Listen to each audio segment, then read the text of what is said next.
Assalamualaikum warahmatullahi wabarakatuh. Sahabat pembelajar, jumpa lagi dengan saya, Yeti Nur Izati. Kali ini kita akan membahas tentang instrumen pengukuran penelitian.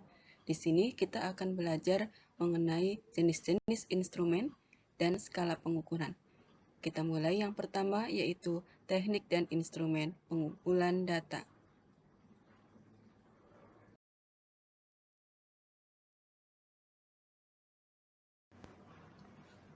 Teknik dan instrumen pengumpulan data. Di sini masing-masing teknik pengumpulan data memiliki jenis instrumen yang berbeda satu dengan yang lainnya. Teknik pengumpulan data yang pertama adalah observasi. Di sini instrumen yang digunakan disebut dengan panduan observasi. Teknik yang kedua adalah wawancara, maka instrumennya adalah panduan wawancara. Teknik yang ketiga adalah dokumen, maka instrumennya adalah daftar dokumen. Teknik yang keempat adalah kuesioner, maka instrumennya adalah angket. Kemudian yang terakhir tekniknya adalah tes, maka instrumennya adalah soal tes.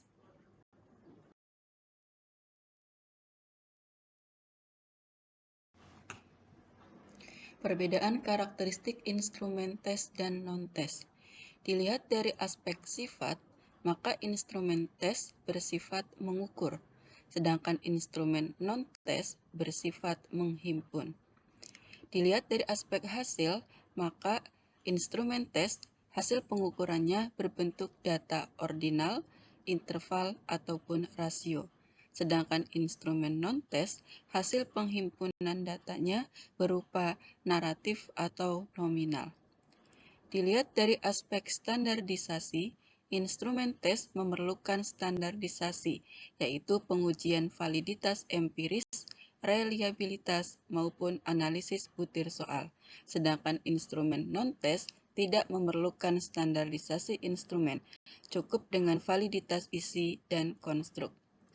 Dilihat dari aspek penggunaan, maka instrumen tes digunakan dalam penelitian kuantitatif, sedangkan instrumen non-tes digunakan dalam penelitian kualitatif.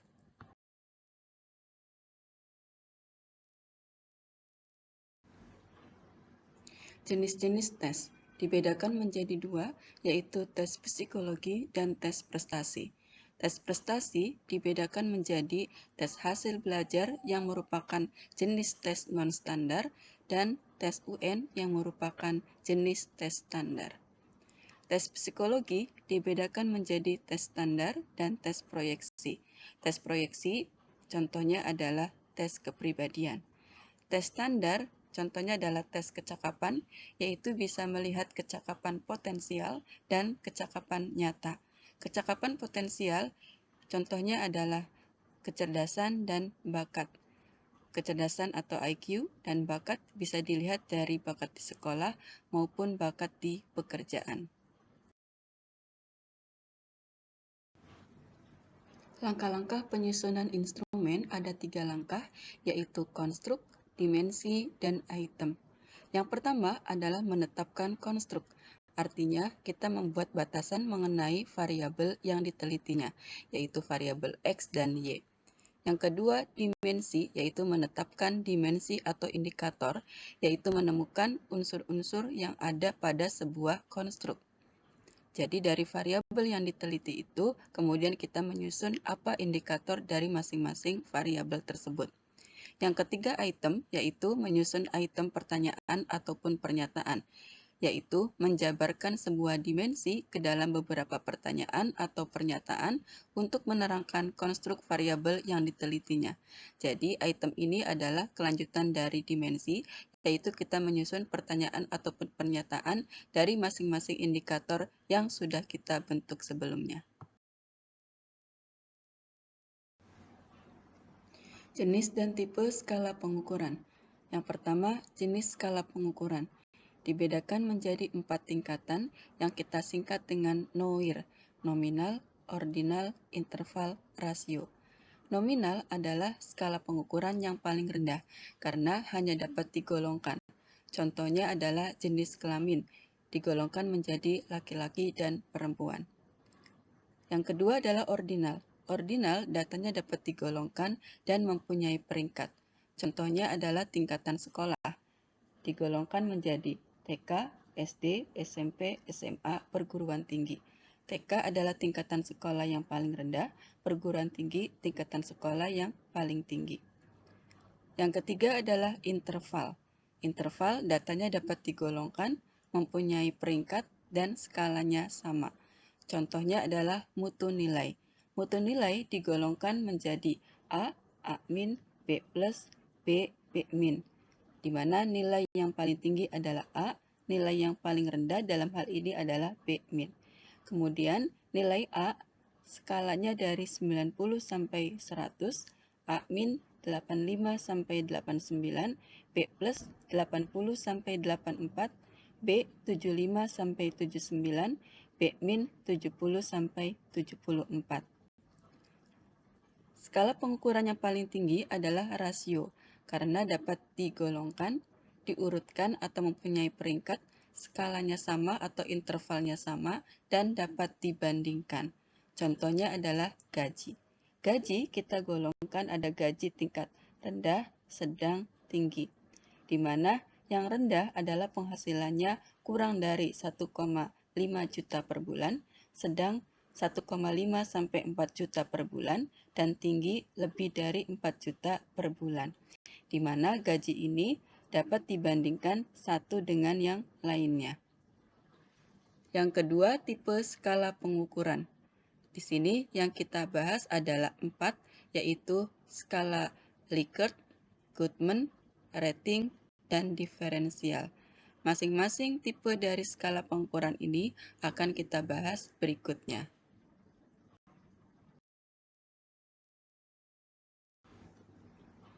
Skala Likert digunakan untuk mengukur sikap, pendapat, dan persepsi seseorang atau sekelompok orang tentang fenomena yang sedang ditelitinya. Pernyataan sikap di sini ditunjukkan oleh 5 option atau 5 pilihan yang menyatakan sikapnya sangat setuju atau SS, setuju S, netral N, tidak setuju TS, sangat tidak setuju STS. Di mana pilihan tersebut apabila pernyataannya adalah positif, maka mempunyai skor 5 untuk SS, 4 S, 3 netral, 2 TS, dan 1 STS. Hal sebaliknya apabila pernyataannya negatif, maka skor yang paling rendah adalah SS yaitu 1, S2, N3, TS 4, dan STS 5. Namun di sini dianjurkan untuk menggunakan 4 option saja, karena kalau 5 option nanti orang-orang akan cenderung untuk memilih yang di tengah. Apabila kita menggunakan 4 option, maka kita gunakan SS, S, TS, dan STS. Contoh pernyataan positif adalah, siswa bersemangat dalam melaksanakan tugas. Dosen menjadikan dirinya senantiasa mudah dihubungi dalam tugas. Ini adalah contoh pernyataan yang positif. Contoh pernyataan negatif adalah, dosen mengabaikan peraturan demi mendapatkan simpati mahasiswa. Siswa melakukan tindakan secara terburu-buru. Ini adalah contoh pernyataan negatif, yaitu mengandung hal-hal negatif yang harusnya kita hindari.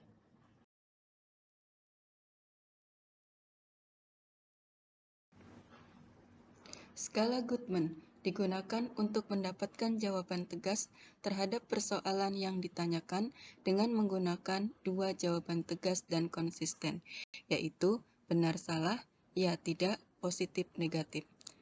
Jawaban ya skor 1, tidak skor 0. Ini digunakan apabila pernyataannya adalah positif. Hal sebaliknya apabila pernyataannya negatif. Contoh pertanyaan dengan menggunakan skala Goodman adalah, apakah Anda senang belajar di IAIN Syekh Nurjati Cirebon? Ya atau tidak? Apakah kiai Anda berkarisma dalam mengajar? Ya atau tidak? Skala rating. Data yang diperoleh berupa angka atau data kuantitatif, kemudian ditafsirkan ke kualitatif. Skala rating tidak pernah menjawab pernyataan berupa data kualitatif seperti persetujuan, tapi menjawab pernyataan dengan menjawab salah satu angka yang telah disediakan sebagai alat ukur yang lebih fleksibel.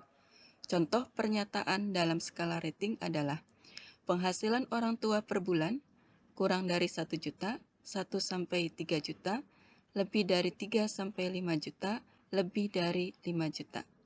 Jumlah anggota keluarga 2, 3, 4, lebih dari 4.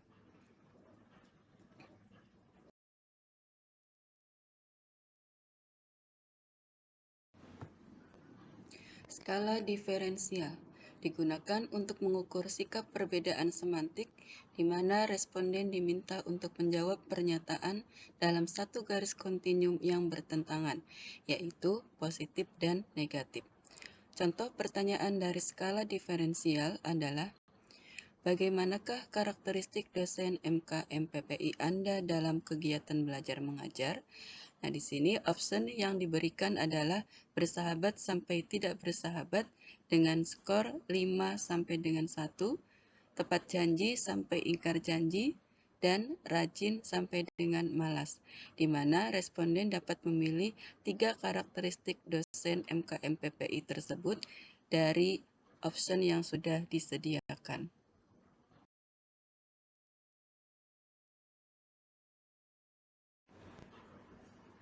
Contoh penyusunan instrumen. Yang pertama, instrumen mengukur skala ordinal. Contohnya adalah, apakah guru-guru dilibatkan dalam penyusunan prota?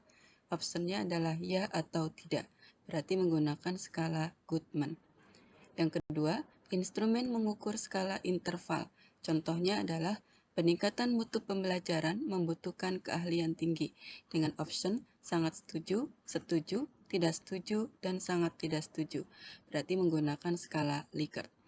Instrumen mengukur skala rasio. Contohnya adalah pengalaman mengajar dosen dengan option 0 sampai 5 tahun, lebih dari 5 sampai 10 tahun, lebih dari 10 sampai 15 tahun, dan lebih dari 15 tahun. Berarti di sini menggunakan skala rating. Berikutnya adalah instrumen yang menghimpun jawaban tertutup. Jawaban tertutup berarti jawabannya sudah disediakan oleh peneliti. Contohnya adalah mata pencaharian orang tua siswa dengan option PNS, swasta, TNI Polri, petani. Yang terakhir, instrumen yang menghimpun jawaban terbuka, yaitu jawaban yang disesuaikan dengan opini yang dimiliki oleh masing-masing responden. Dengan contoh, menurut pendapat Anda, bagaimana persepsi masyarakat sekitar terhadap kenaikan biaya SPP?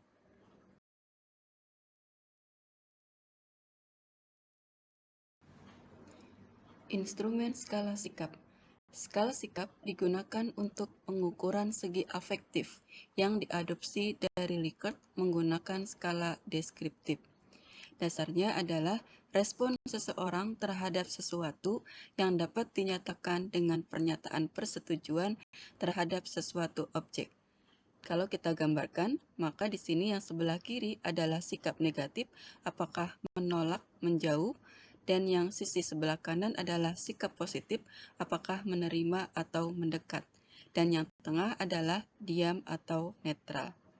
Penilaian skala sikap untuk pernyataan positif dengan option sangat setuju dengan skornya adalah 4, setuju 3, tidak setuju 2, dan sangat tidak setuju adalah 1.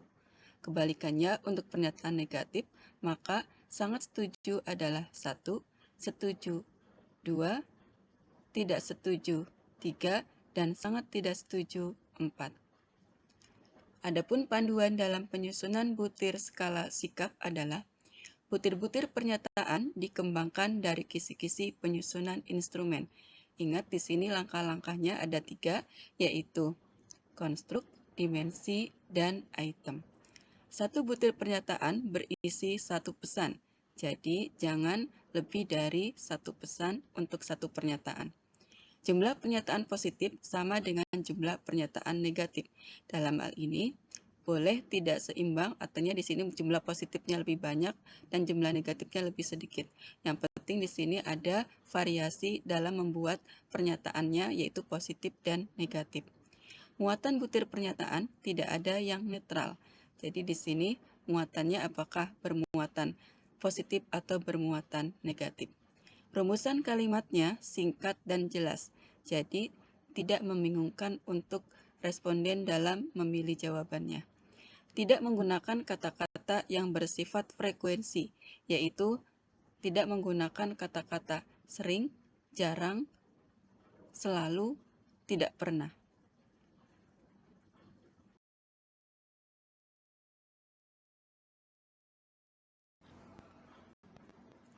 Contoh butir pernyataan skala sikap. Di sini kita akan memberikan apakah pernyataannya adalah bermuatan positif atau negatif. Aspeknya adalah pengetahuan, sikap atau keterampilan, dan kegiatannya apakah ekstrakurikuler atau intrakurikuler pada setiap pernyataan yang ada. Sebagai contoh, pernyataan nomor 1 adalah materi pelajaran yang diberikan guru penting bagi masa depan saya. Ini merupakan pernyataan yang bermuatan positif dari aspek pengetahuan dan kegiatannya adalah kurikuler.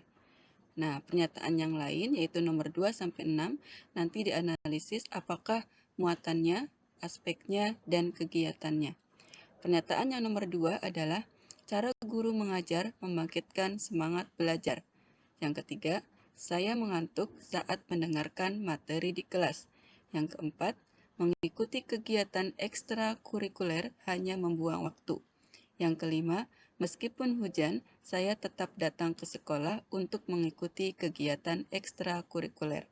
Yang keenam, saya merasa tetap terkucil meskipun mengikuti kegiatan ekstrakurikuler.